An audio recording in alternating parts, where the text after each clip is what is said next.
예, 반갑습니다. 반갑습니다.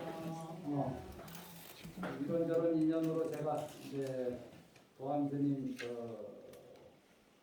강의 좀한 5번 개최해야 되는데 그 주제로 이제 연구를 삼았습니다. 연구를 하시는 분들, 연구에 대해 관심 있는 분들 많은데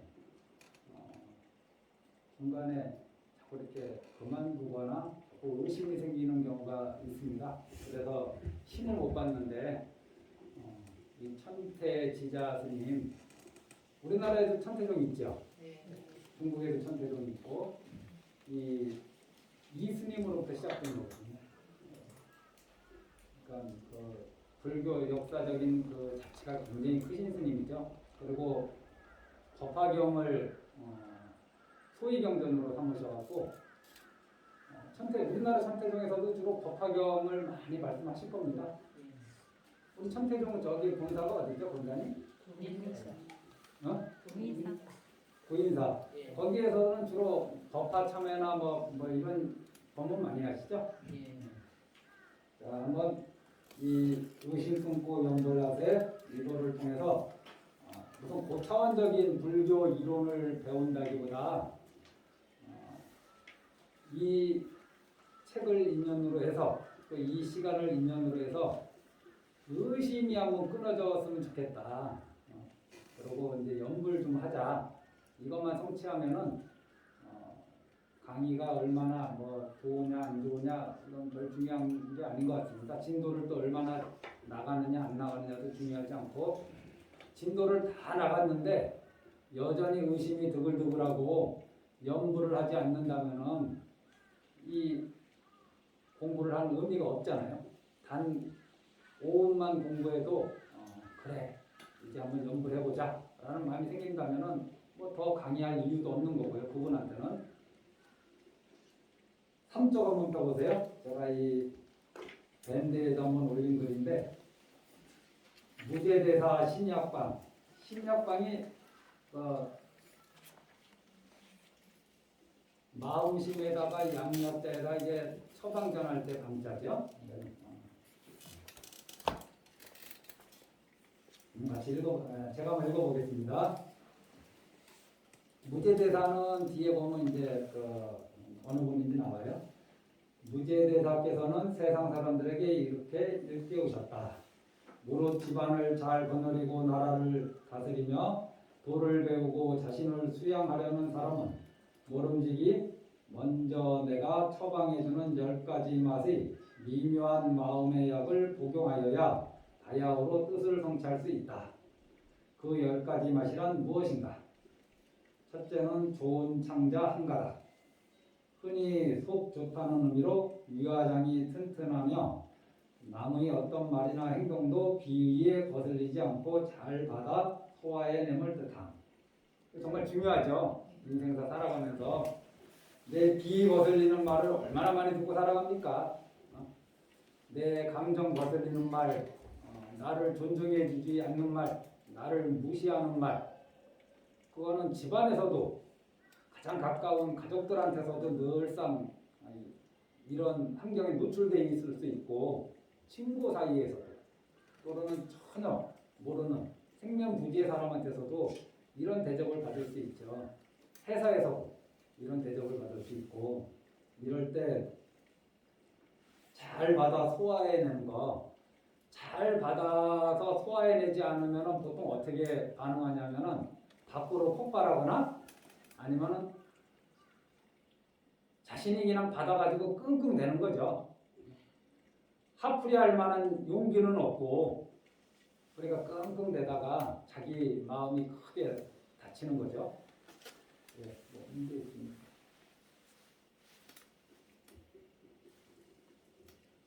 그래서 잘 받아서 소화해내는 길은 무엇인가? 어떻게 하면 다른 사람이 말하는 내 비위를 건드리는 말 이걸 어떻게 해야지 잘 소화해서 이 창자 안에 또는 내 마음속에 흔적도 없이 다 그냥 배출하고 남김이 없이 살 수 있을까? 이걸 한번 고민해 보십시오. 그 답은 경전에서 다 말씀해 주셨어요. 금강경에서는 예를 들면은 무주상하라, 색성향 미촉법에 머물지 마라. 뭐 답은 다 주셨죠. 둘째, 자비심 조각. 이 마찬가지죠. 나한테 잘해주는 사람한테 자비심 내는 건 참 쉽죠. 누구나 할 수 있는 일입니다.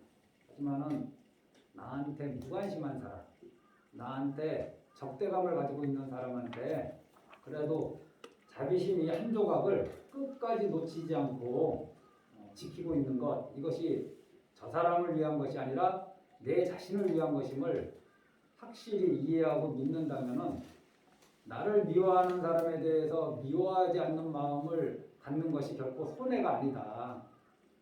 나를 원망하는 사람에 대해서 원망하는 것이 오히려 내가 큰 손해를 받는 것이다 라는 것을 알게 되겠죠. 셋째는 온유반냥. 이게 참 어렵습니다. 사회생활하다 보면은 진짜 우리가 무골호인이라 그러죠. 참 좋은 사람이 좋은 대접받고 인정받으면 좋은데 사람이 좋기만 하면은 또 다른 사람들이 깜보기도 하죠. 얕잡아 보기도 하고 함부로 하려고 하기도 하고. 그래서 스님께서 이런 말씀하셨어요. 강과 유를 반장씩 가지라고. 그래서 남한테 함부로 업수임 당하지 않는 어떤 엄숙함, 엄격함 이런 것도 좀 가지면서, 그렇다고 엄숙함, 엄격함만으로 가면은 이게 또 안 되잖아요. 거기에 또 부드러움도 이렇게 가져야 된다. 근데 언제 엄숙해지고 언제 부드럽게 대해야 되느냐? 이건 정말 지혜의 영역입니다. 엄숙해야 될 자리에서 부드럽고, 부모님들이 자식들한테 그럴 수 있잖아요.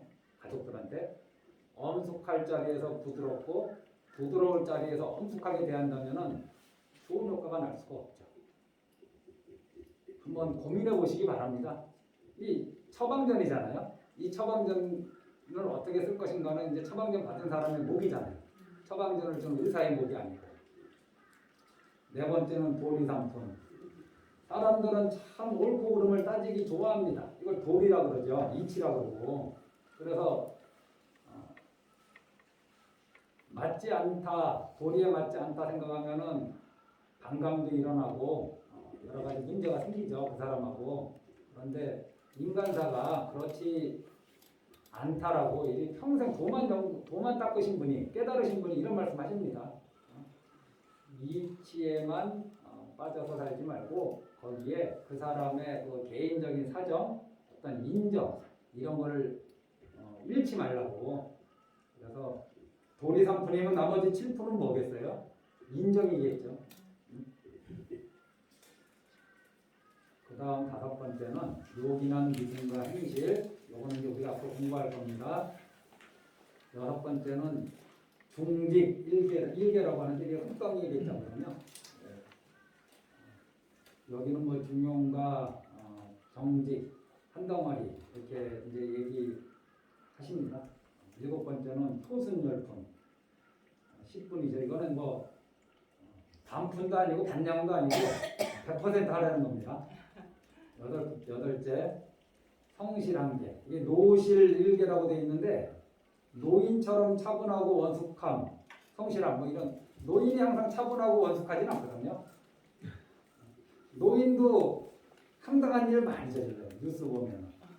이때 이 노는 노숙하다, 노련하다, 또는 원숙하다 이렇게 이해를 하시고 노인처럼 하면 안 되죠. 황당한 노인들 엄청 얼마나 많은데요, 뉴스 보면은.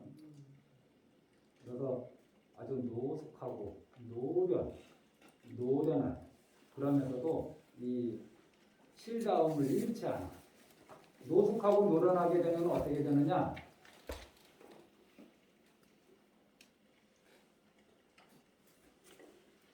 일의 그 묘를 찾아내죠.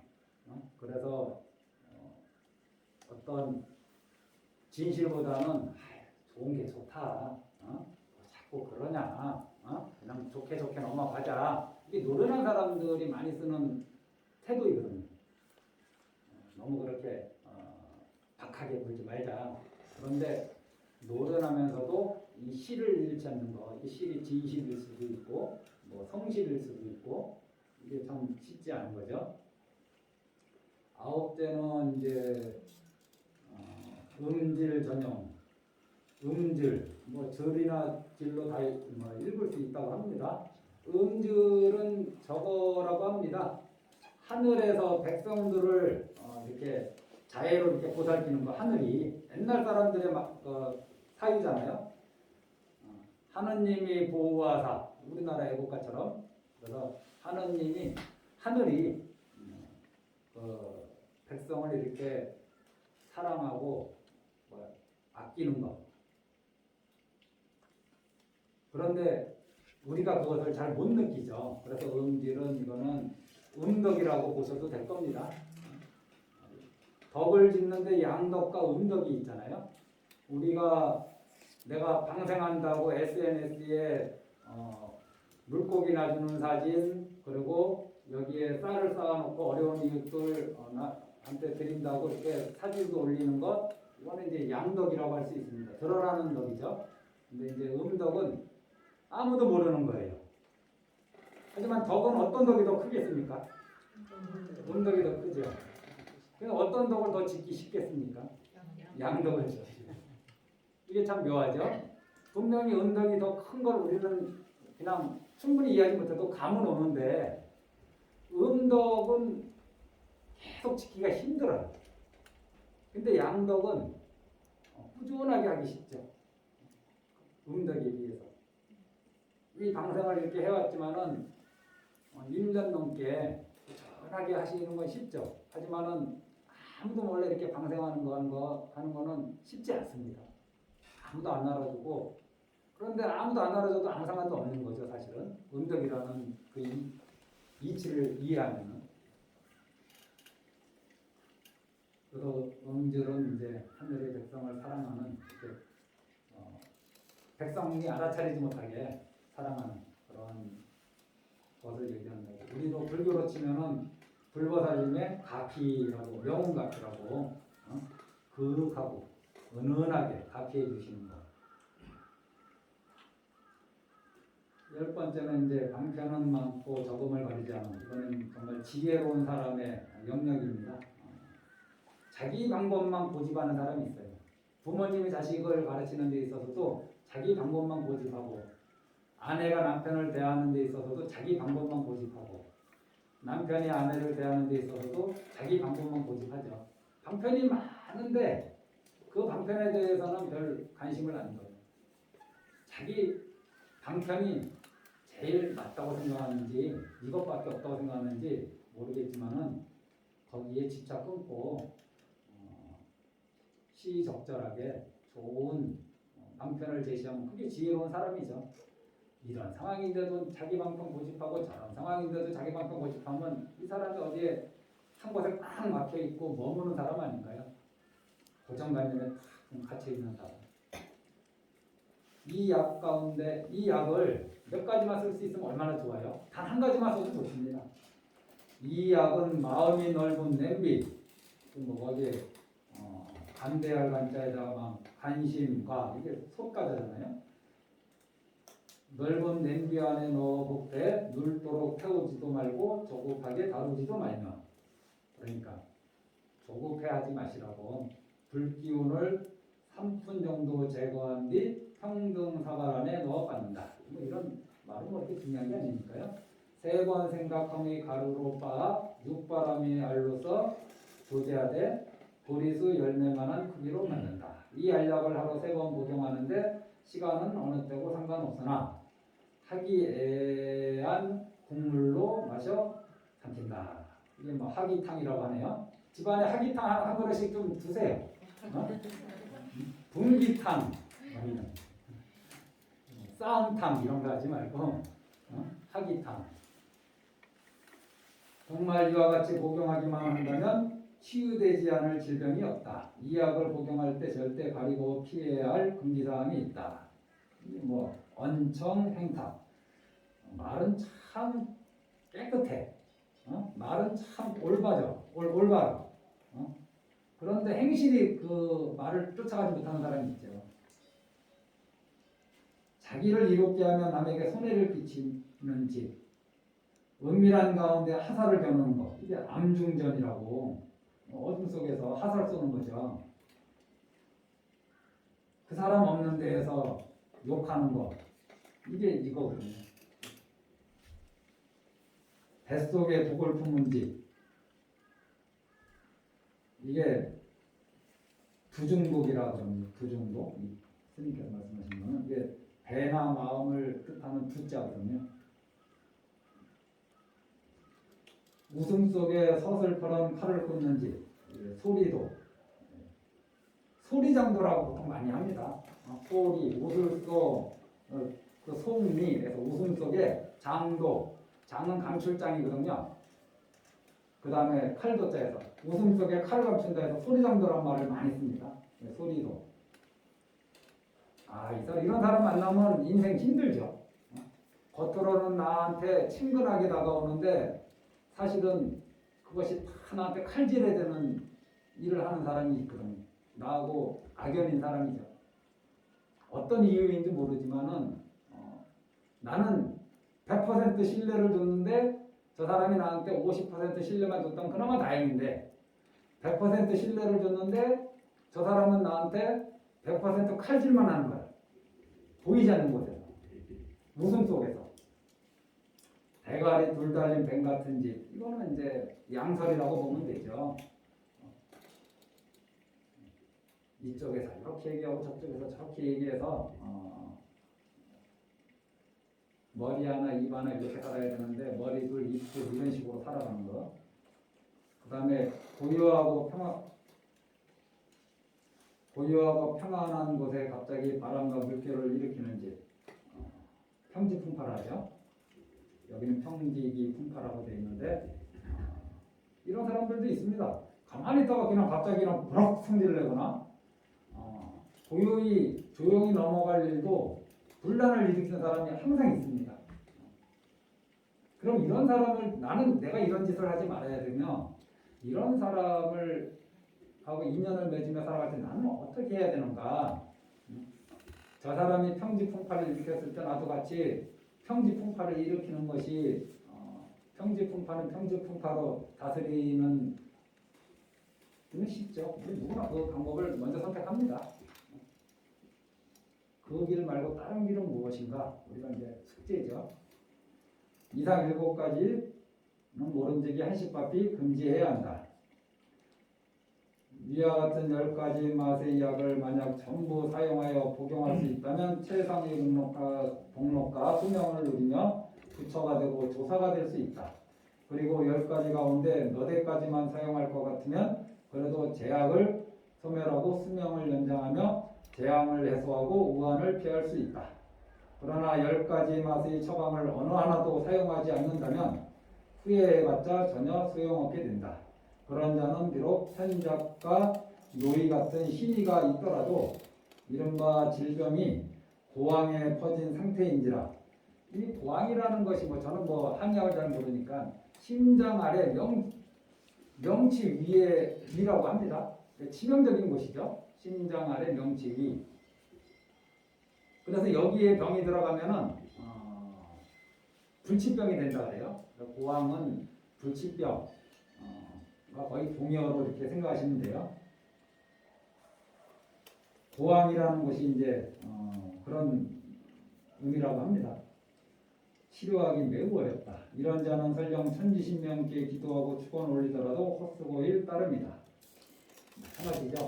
악업을 지으면서 내 삶이 나아지기를 바라는 거, 집안에 가서 내 맘대로 하면서 집안이 화목하기를 바라는 거, 내 뜻대로 안 되면 막 화를 내면서 가족끼리 우애가 있기를 바라는 거, 내가 낳은 자식들을 편애하면서 차별하면서 형제들끼리 화목하게 지내기를 바라는 거, 이게 전부 다 허망한 꿈들 아닌가요?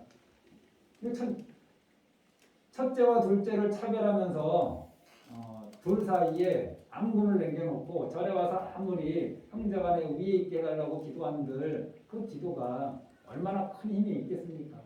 기도를 통해서 차별하는 그 마음을 버리는 것이 진짜 기도죠. 하물며 이 약 처방은 남용이나 오용의 염려가 전혀 없어 복용하는 사람이 약하. 이제 우리도 요즘 얘기하면 부작용 같은 거죠. 입을 수 없고 또 약값을 조금도 치르지 않으며 수고롭게 끓이거나 달일 필요도 없거늘 어찌하여 이처럼 신비한 명약을 복용하지 않는단 말인가. 개성으로 이렇게 얘기하세요. 사방절묘하 천기. 이 처방전은 절묘에서 천기에 참 합해진다. 불용노사 편작의. 노사나 편작 같은 그 신의의 도움을 받을 필요도 없는 거죠. 보건, 선남, 병, 신년. 이 나란히 병자예요. 선남과 신년은 이제 우리가 청신사, 청신녀 이렇게 청신사, 청신녀 이렇게 얘기하잖아요. 착한 남자, 그다음에 이제 믿음이 있는 여자에게 두루 권한다. 급수대치, 막, 호의. 이게 여우 호자입니다. 그래서 여우가 의심이 많잖아요. 호의 하면 여우 같은 의심이에요. 그래서 여우 같은 의심을 내지 말아라. 급하게, 급자잖아요. 긴급하게 모름지기 숫자, 모름지기 대치, 대하에서 치유하되 여우 같은 의심 내지 말아라. 이제 이런 뜻이죠. 네, 한번 요 심약방 10가지를 한번 집에 가서 한번 나한테 맞는 걸 한번 새롭게 써보는 것도 좋을 겁니다. 이거 그대로 쓰는 것도 좋고 나한테 맞는 개인 처방전은 무엇이 있을까 한번 10가지 그 중에 5가지를 쓰든지. 자, 그러면은 정토 11원 이게 선대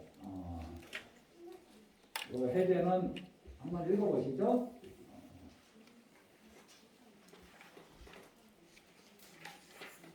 이거 한번 제가 정토 11원 서 한번 읽어보겠습니다. 극락정토 왕생을 아직도 머뭇거리는가? 엄청 머뭇거리고 계시죠? 사랑이 끈끈하지 않으면 사바고해에 태어나지 않으며 생각이 한결같지 않으면 극락세계에 왕생하지 못한다. 사바세계는 더러운 땅이며 극락세계는 깨끗한 곳이다. 사바세계의 수명은 유한하며 저곳의 수명은 무한하다. 사바세계에는 모든 고통이 두루 갖춰져 있지만 저곳에서는 평안히 수양하며 어떠한 고통도 없다. 사바세계에서는 업장에 따라 생사고해를 윤회하지만 저것은 한 번 왕생하면 영원히 무생법인을 중독하며 만약 중생을 제도하기를 원하면 어떠한 업장에도 얽매임 없이 뜻대로 자유자재롭게 할 수 있다. 이 정토 11원 선화 또 정토 11원 이거는 제가 자세하게 설명 안 해도 워낙에 이 옛날 스님들이 잘 설명을 해놓으셔서 제가 조금만 못하면 됩니다. 두 곳의 깨끗함과 더러움, 수명의 장단, 괴로움과 즐거움, 생사윤회 등이 이처럼 천양기차로 판연이 달라. 그런데도 중생들이 까마득히 모르고 있으니 이었지 슬프지 아니하리오. 아미타 부처님께서는 극락정토에서 중생들을 거두어 받아들이는 섭수하시는 교주이시고 극락정토에 계시면서 중생들 어서 오라고 손짓해 주신 분이고 석가열애께서는 여기 사바세계에서 극락정토를 가리켜 안내하시는 스승이시며 간세음보살님과 대세지보살님께서는 부처님을 도와 중생도화를 널리 펼치시는 분들이시다. 이 아미타 부처님의 좌우고처가 간세음보살님하고 대세지보살님입니다. 간세음보살님과 대세지보살님, 우리는 대세지보살님을 안 모셨는데 관세음보살님 저 화관에 한 분의 부처님을 모시고 있는데 저분이 아미타 부처님이세요. 그래서 관세음보살님이 제일 기뻐하는 일이 무엇이냐? 관세음보살님 중생들이 어떠한 일을 했을 때 관세음보살님이 가장 기뻐하는가? 아미타 부처님을 생각할 때 가장 기뻐하시죠. 관세음보살님이 그러면 어떤 수행을 하시는가? 어떤 신행생활을 하시는가?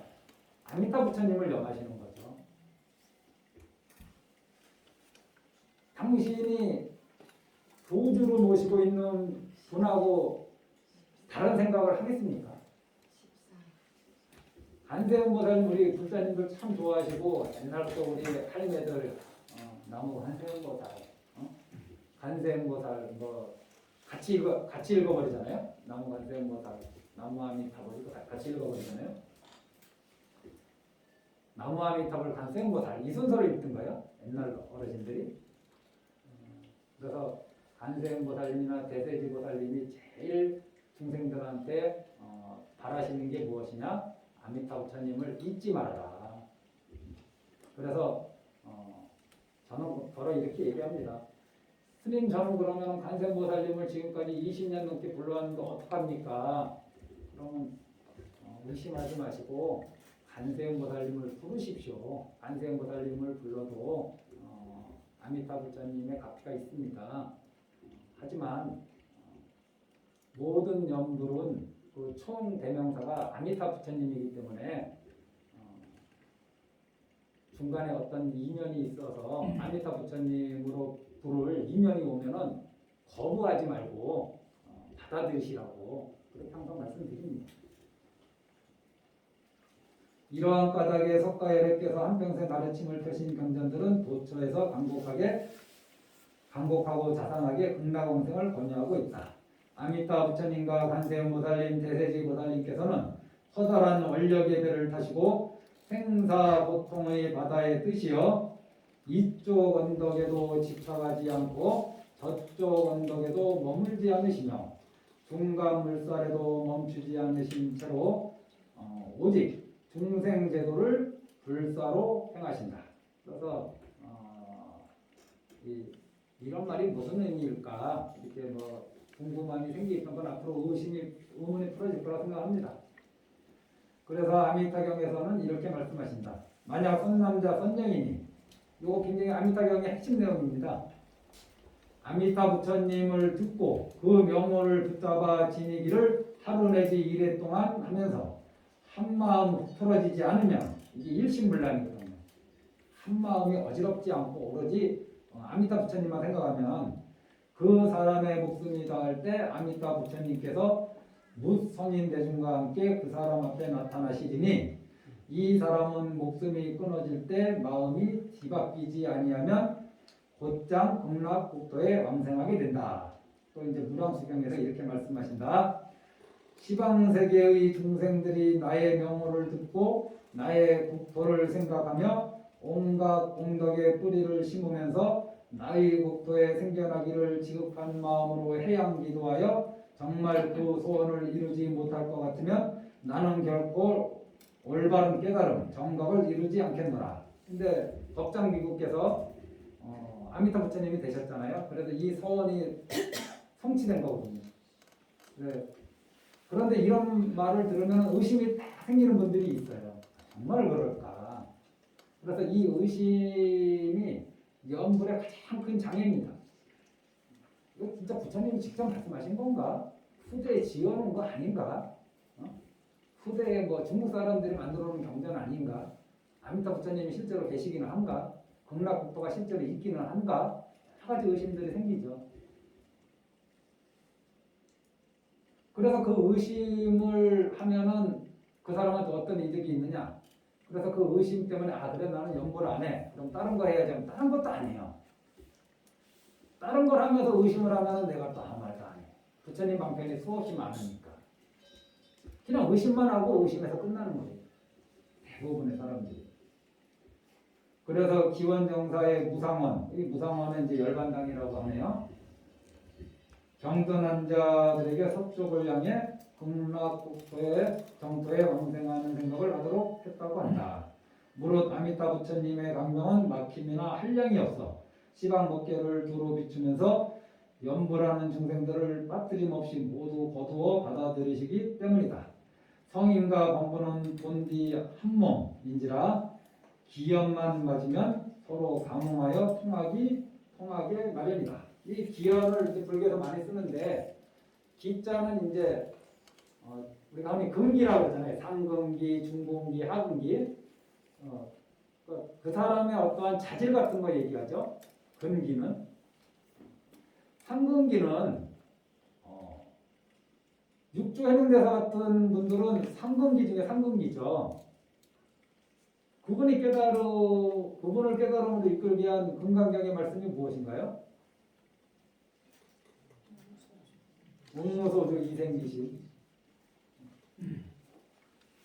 그 다음에 사제본문을 저도 많이 읽어봤지만은 부처님이 깨달으시고 다섯 비구한테 설법하시는데 첫 번째로 깨달은 분이 누굽니까? 교진영. 그 자리에서 깨달으세요. 그 자리에서. 이런 분들 정말 상분기죠.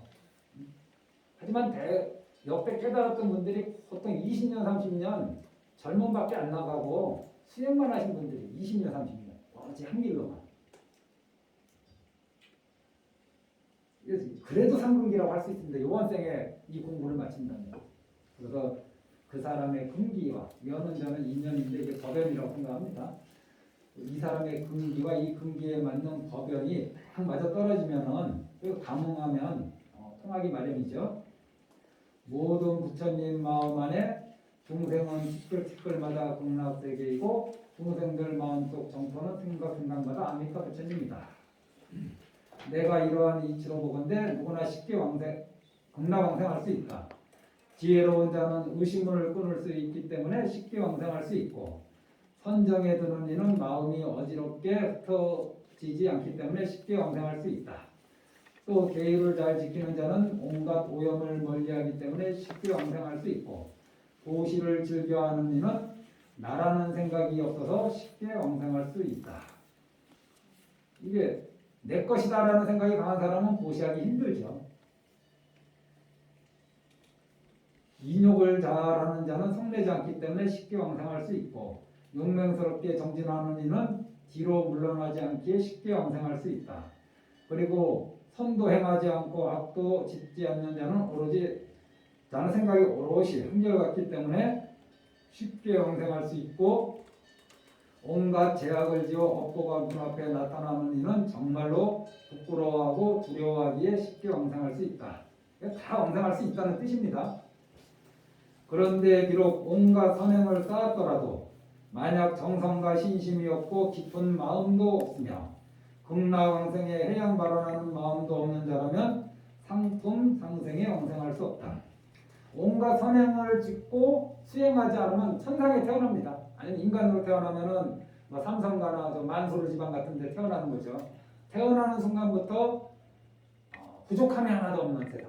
그리고 몸은 아주 그냥 건강하고 잘생기고 또는 아름답고 이런 몸을 갖고 태어나는 거죠.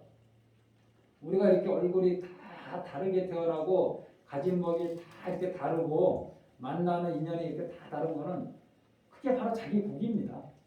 이게 어느 신이 우리한테 이렇게 던져준 거 아니거든요.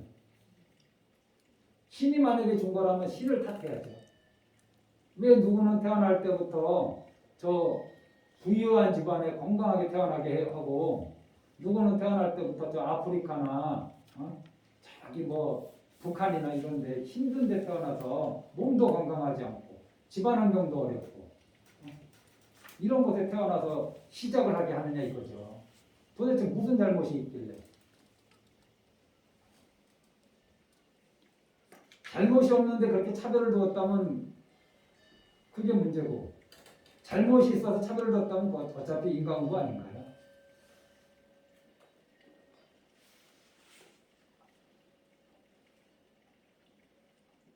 오라 아미타 부처님의 명호는 진이고 연성하기가 몹시 쉽고 극락성토는 왕생하기가 매우 쉽다. 그런데도 중생들이 염불할 줄 모르고 왕생할 수 없다면 부처님인들 그런 중생들을 어찌하랴. 맞죠. 그래서 불교 수행법은 쉽게 하는 방법이 있고, 그래서 이걸 쉬울 이자, 행할 행자 써서 이행도, 또 어렵게 수행하는 방법이 있다 해서 어려울 난자에서 난행도가 있어요. 쉬운 길과 어려운 길이 있는데, 이 쉬운 길을 쉬운 길 중에 대표적인 게 이 염불입니다. 이 쉬운 수행을 하지 않는 이유가 어쩌면은 교만해서 그럴지 몰라요. 아이 그거 뭐 아무나 하는 거, 죽기 전에 늙으면 하면 되는 거. 내가 학교를 어디까지 나왔는데 자 일자무식 사람하고 똑같은 수행을 할 수 있단 말인가, 이렇게 생각할 수도 있거든요. 나는 좀 더 고차원적인 수행을 찾아갈래. 좀 더 나한테 맞는 수행을 찾아갈래. 그래서 어떤 교만이나 자만이 들어가 있을 수 있고, 또 이 쉬운 수행을 하지 않는 것은 좀 의심이 많기 때문이죠. 정말 그럴까? 정말 염불하면 극락세계 왕생하고 윤회가 끊어질 수 있을까? 이 의심이 끊어지지 않는 거죠. 그래서 이 의심 끊는 게 우리가 이번 시간에 이루어야 될 가장 큰 목표입니다. 이 책 제목이 뭔가요? 의심 끊고 염불하세요. 이 옹기니가 보충해서라는 건 한번 읽어보십시오. 저는 이분의 의견에 일견 동조하는 것도 있고 또 동조하지 않는 부분도 있기 때문에 이분은 이제 도교 사상도 노장 사상도 좀 공부 많이 하신 것 같아요. 그래서 불교가 처음 중국에 들어왔을 때 이게 인도 말을 인도의 불교를 중국 사람들한테 설명을 해줘야 되잖아요. 그런데 설명을 해주려면은 중국말로 풀어서 해줘야 되는데 이 가장 적합한 말들이 어디에 많이 있는가 했더니 이 노장 사상에 있는 거예요. 그래서 우리가 무 하는 거 있잖아요. 없을 무자. 이거는 불교 용어가 아닙니다. 이거는 노장 사상의 용어거든요. 그런데 이게 공하고 공을 설명하는데 아주 적절한 말이에요. 이게 뭐 정멸이니 타입이 한 번도 이 노장 사상에서 쓰는 말들이거든요. 그래서 이걸 격의 뜻을 빌려서 이제 격의 불교라고 하는데 이렇게 노장 사상에 있는 기존에 있는 이론을 이용해서 불교를 설명하는데 그걸로 그건 방편이죠. 그래서 나중에는 이 노장 사상과 이 불교가 이런 뜻에서 비슷하다, 똑같다 이렇게 설명하는 부분이 이분이 있어서 저는 거기에는 공감하지 않습니다. 자, 여기 한번 넘어가고. 자, 이게 10가지 의문인데 이 책 오늘 처음 보시죠? 예. 그러니까 전체적인 맥락을 모르고 지금 한 걸음 한 걸음 나가는 거예요.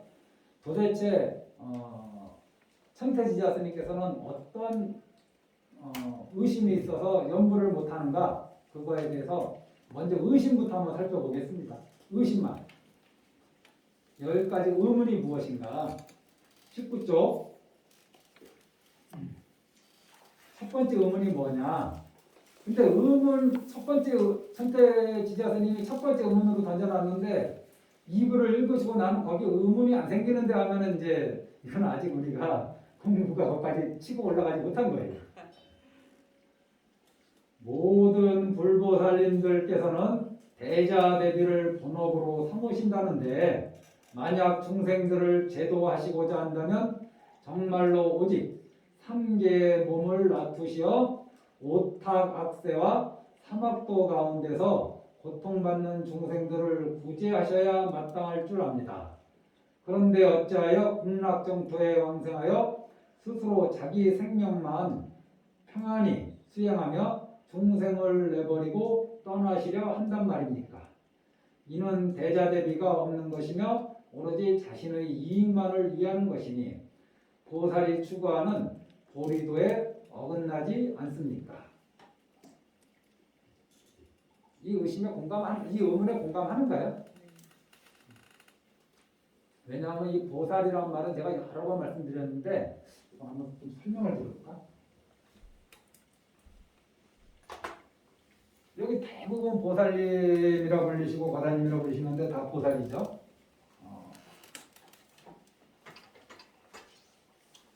보살이 보리살타의 준말이죠.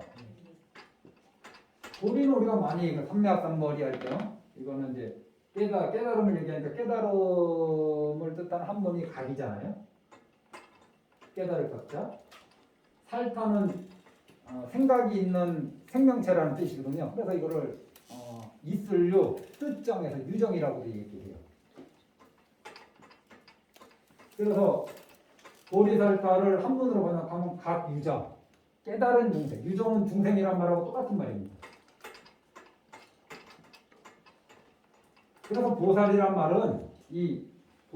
말은 깨달음을 추구하는 중생이란 뜻도 되고, 그러면서 부처님처럼 완벽한 깨달음은 아니지만은 어느 정도의 깨달음이 있어. 그래서 그럼 그 어느 정도의 깨달음이 있을 때 이것을 혼자 누리느냐, 그게 아니라 그만큼이라도 중생들한테 해양하라는 거예요. 그만큼이라도. 내가 10억이 채워지면, 통장에 10억이 채워지면 그때부터 보시하리라. 이렇게 생각하지 말고 내 통장에 100만 원만 있어도 그 안에서 내가 할 수 있는 범위 안에서 보시하면서 살 수 있잖아요. 내가 완벽하게 100억이 채워져야지 그때부터 좋은 일 하면서 깨끗하게 살리라. 그렇게 생각할 수 있죠. 그러면 그건 보살의 삶이 아니죠. 깨달은 부분이 좀 있어요. 깨달음이 좀 있으니까 자기만 누리지 말고 중생들을 도와주라 그러잖아요. 그래, 이거를 네 글자로 뭐라 그래? 화중생.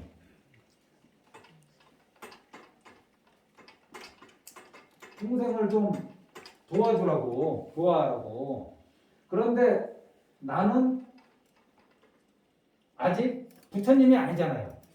여전히 나한테는 중생의 번뇌가 많죠. 그러니까 또 뭐 자기는 스스로 뭘 해야 돼? 상부보리, 위로 보리를 구하는 거죠.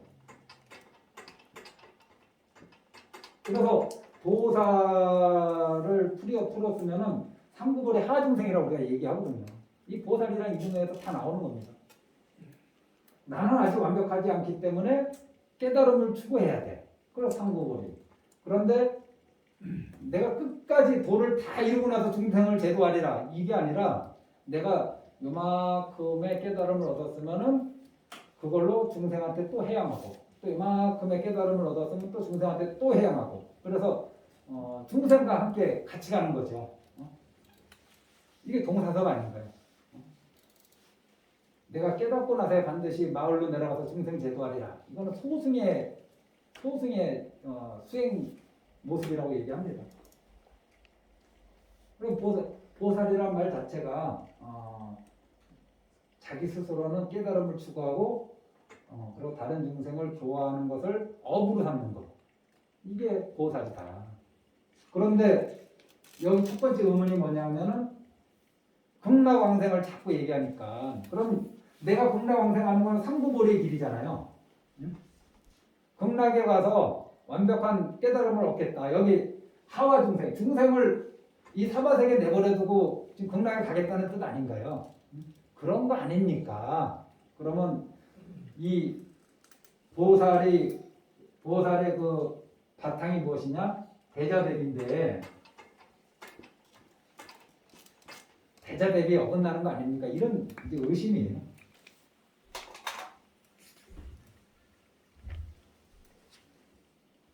자, 이런 의심은 좀 고차원적인 의심이라고 볼 수 있습니다. 연불 하면서 이런 의심을, 내가 연불해가지고 극락왕생하면 중생을 제도하지 못할 텐데, 이거는 잘못된 수행이 아닌가?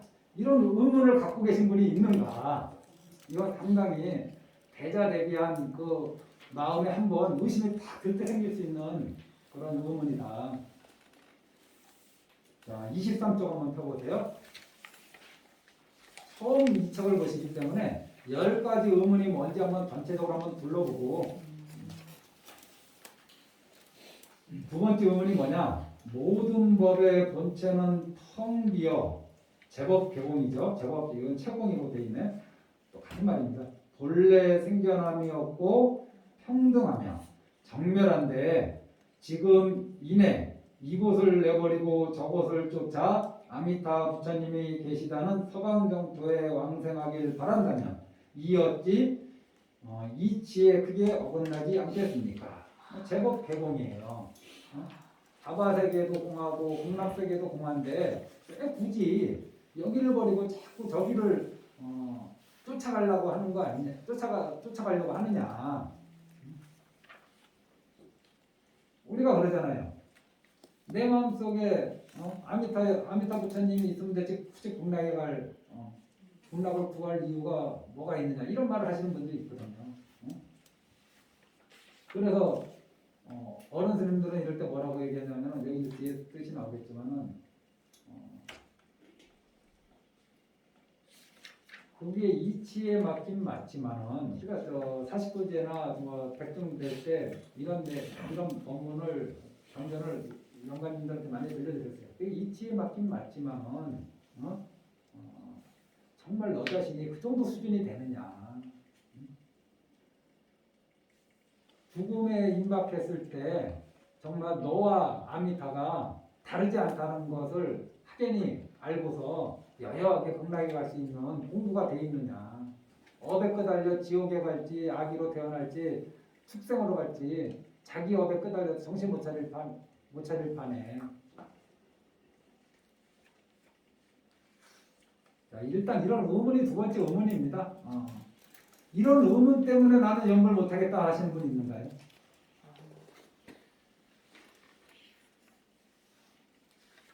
세 번째가 뭐냐? 이제 우리들이 많이 의심하는 거예요. 28쪽 시방세계의 모든 부처님의 정토는 그 법성이 평등하며 그 공덕 또한 똑같은 줄 압니다. 따라서 수행자는 그러한 일체의 공덕을 두루 생각하면서 일체의 불국정토에 왕생하길 염원해야 할 텐데 어찌하여 지금 꼭 한 부처님, 아미타 부처님의 극락정토만 외골수로 구한단 말입니까? 이는 평등성과 어긋나는 것이니 어떻게 정토에 왕생하겠습니까? 우리 이런 의문들 많죠? 네, 이건 해놨습니다. 나는 지장보살님만 계속 하는데 왜 스님 자꾸 아미타 부처님만 하라고 하느냐? 나는 관세음보살님을 불러왔는데 그럼 관세음보살님을 부르는 거하고 아미타 부처님을 부르는 게 어떻게 차이가 나고 어떠한 구별이 되느냐? 이런 의심, 이런 의문 많이 있죠. 먼저 이것이 세 번째 의문입니다. 네 번째 의문이 뭐냐? 31쪽 한 부처님의 정토에 왕생하길 염원하는 것이 모든 부처님 정토에 왕생하는 것과 같다고 한다면 시방세계 수많은 불국토 가운데 자기 마음대로 어느 한 부처님의 정토를 염원하여 거기에 왕생하면 될 텐데 어찌하여 그렇게 하지 않고 하필 아미타불만 염송해야 한다고 외것으로 주장하십니까? 이게 정토가 있죠. 정토가 어디에 있느냐? 이 사바세계에도 정토가 있어요.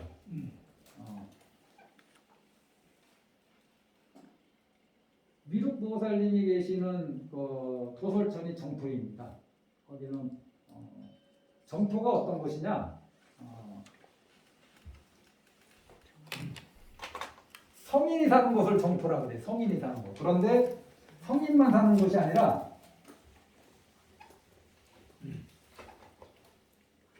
우리가 범부라고 그러잖아요. 우리 같은 사람들을. 그리고 성인을 성인이라고 그러죠. 범성 공고토가 있어요. 범성이 같이 사는 것. 범성이 같이 사는 세계. 그래서 우리가 극락세계를 잘못 이해하시는 분은 거기는 깨달아야 갈 수 있는 곳이다 라고 얘기하시는 분이 있어요. 아닙니다. 범부들이 가는 곳이에요. 깨달은 분도 가지만 범부들도 갈 수 있는 곳이에요. 거기에 또 어느 곳이 있느냐? 3계 안에 6계. 3계가 6계 색계, 무색계가 있는데 제가 이거 저번에 금강경인가 뭐 일반 불교에서 많이 얘기했죠. 욕계 안에 도솔천이 있어요. 그 천상계, 욕계 천상계 도솔천이 있는데 이 도솔천이 미륵보살님이 계시는 곳이에요. 우리 부처님이라고도 하죠. 미륵불. 3계 밖에 있는 게 아니라 이 욕계, 색계, 무색계 중에 가장 하열한 욕계 안에 도솔천이 있어요. 여기에는 미륵보살님이라는 성인이 계시고 그리고 미륵보살님의 가르침을 따르려고 하는 범부도 있어요. 이게 범성동고토예요. 이 도솔천이.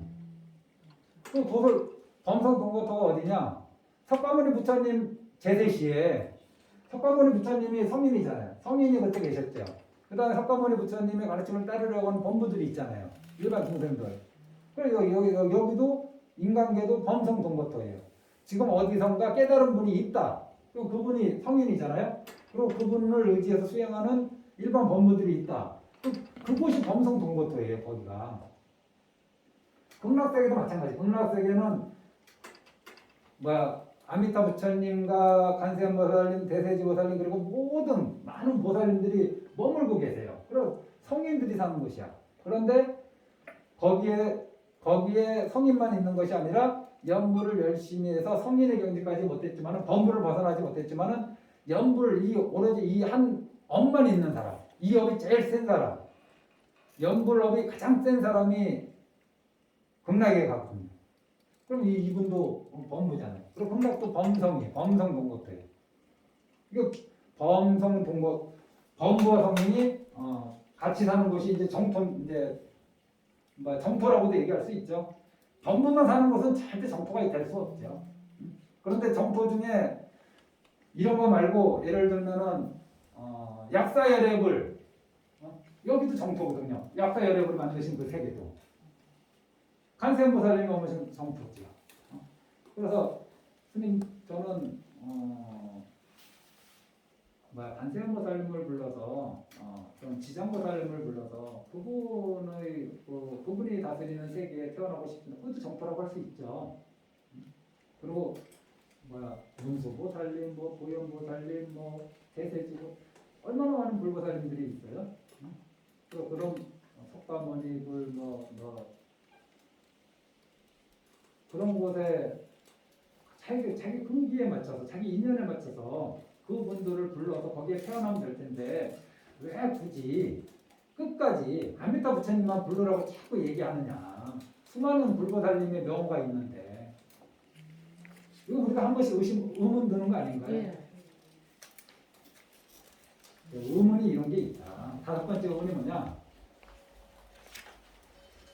30번째로 번뇌망상의 얽매인 범보 중생들은 제약의 업장이 몹시 두텁고 무거워 한없는 번뇌망상을 털어 끝만큼도 끊지 못하고 있습니다. 그런데 서방정토는 시방상계를 벗어나 있다고 하던데 번뇌망상의 얽매인 범보 중생들이 어떻게 영생할 수 있겠습니까? 연불하셔서 극락가셔야죠. 스님 저는 업장이 두터워서 저는 지은 죄가 많아서 이렇게 대답하시는 분들 많거든요. 내가 지어놓은 죄가 많은데 어떻게 극락에 영생할 수 있겠습니까? 스스로 자기 자신한테 이렇게 의심을 하고 나는 극락 영생할 수 없다. 내 업장으로는 이렇게 생각하기 쉽죠. 이런 의심이 들 수 있어요. 그래서 연불에 진입을 못하는 거죠. 이런 생각 한 번쯤 해봤을 거예요. 근데 나와 같이 이렇게 무거운 업장을 가진 사람이 연불한다고 정말 영생할 수 있을까? 이런 의심이 있죠. 37조 천태지자 스님이 연불을 건선하셨는데 얼마나 많은 사람들이 와서 물어봤겠어요. 당신이 총 10가지로 그냥 이게 딱 해놓은 거예요. 저한테도 연불에 대해서 물어보시는 분이 있는데 이 테두리를 거의 벗어나지 않아요. 37조 번뇌망상의 얽매인 범부 중생들이 설령 아미타 부처님의 원력 갚기로 서방정토에 왕생한다고 하더라도 아직 그 사견과 탐진치, 삼독 등이 늘상 일어날 텐데 어떻게 서방정토에 왕생한 다음 곧장 불태전의 경지를 얻어 삼계를 벗어날 수 있겠습니까? 그러니까 제가 자기 자신을 못 믿는 거예요. 내가 이렇게 번뇌가 많고 탐심과 성냄과 어리석음이 두글두글한데 그래 설령 연불에서 극락왕상 한다고 하더라도 내가 정말 깨달을 수 있을까? 또 그 이전에는 내가 이런 업으로 왕생할 수 있을까? 이러한 의문들. 자, 좀 옮겨보세요. 7번째 의문이 뭐냐? 40쪽. 미륵보살님께서는 일생고처에 계시면서 바로 다음 생에 승불하실 분입니다. 우리 중생이 10가지 착한 일을 닦아 상품 수행이 되면 미륵보살님께서 계시는 도솔천에 생겨날 수 있습니다. 거기서 미륵보살님을 칭견하고 수행하다가 미륵보살님께서 사바세계에 내려오실 때 함께 따라 내려오면 세 차례의 법회 교화를 받아 저절로 성인의 가위를 얻을 것입니다. 그런데 어찌 꼭 서방중토에 왕생하길 구할 필요가 있겠습니까? 이거 이제 미륵신앙에 깊이 있는 분들은 이제 이런 생각을 할 수 있죠. 그리고 미륵신앙은 지금은 우리가 별로 안 하는데 예전에는 아침에 밥 먹고 저녁을 기약할 수 없는 시절이 너무 많잖아요. 전염병 돌죠. 전쟁 일어나죠. 또 아주 몇 프로의 상류층 아니면은 언제 누구한테 두드러 맞을지 모르고 언제 누구한테 칼질을 받을지 모르고 전쟁, 기아, 홍수 이런 것이 오면은 속수무책이죠. 이럴 때 사람들은 자기보다 더 큰 힘을 가진 존재에게 의지하게 되는데 불교에서 이 주요 대상이 미륵보살입니다. 그러니까 시대가 혼탁할 때 불교에서 내가 미륵불이다라고 나타나는 분들이 있는 거죠. 대표적인 게 저기 누구야? 왕건하고 같이 한바탕에 있던 왕건 이전에 누구죠? 궁예. 궁예가 그 드라마 보면 내가 미륵이다. 근데 사람들은 열광하는 거예요. 저분이 진짜 미륵이길 원하는 거죠. 저분이 정말 우리 삶을 구제해 주기를 원하는 거죠. 먹고 살만하면 미륵신앙이 약해집니다. 안전해지면. 삶이 어려운 곳일수록 종교적인 신념이 강해져요. 자기 아랍 같은 데 보세요. 종교적인 신심이 대단합니다. 그거 외에는 자기 의지로 할 수 있는 것이 많지 않을 때 신에게 의지하는 그 마음이 굉장히 강력해집니다. 8번째 46. 이거 빨리 읽고 좀 쉬어야죠. 10번 이제 몇 번만 읽으면 되니까 힘드시더라도 조금만 참으세요. 46쪽. 우리 중생들은 시작도 없는 아득한 옛날부터 한량없는 악업을 지어왔습니다. 금생에 다행히 사람 모습을 타고나긴 했지만 참다운 선지식을 만나지 못하였고 그래서 또다시 제약이란 제약은 짓지 않는 게 없을 정도로 모든 제업을 짓고 있습니다. 그런데 어떻게 목숨이 끊어지는 순간에 나무아미타불 명호 10번만 염송해내면 곧장 극락정토에 왕생하여 시방상계를 벗어나고 생사윤회의 악업을 끝마칠 수 있다고 하십니까? 도대체 어떠한 도리로 해명하시렵니까? 내가 평소에 쌓은 악업이 산더미처럼 있는데 임종전에 10번 연벌한다고 내가 정말 극락에 왕생할 수 있나? 지옥에 안 가고 이런 의문이 있지 않나요?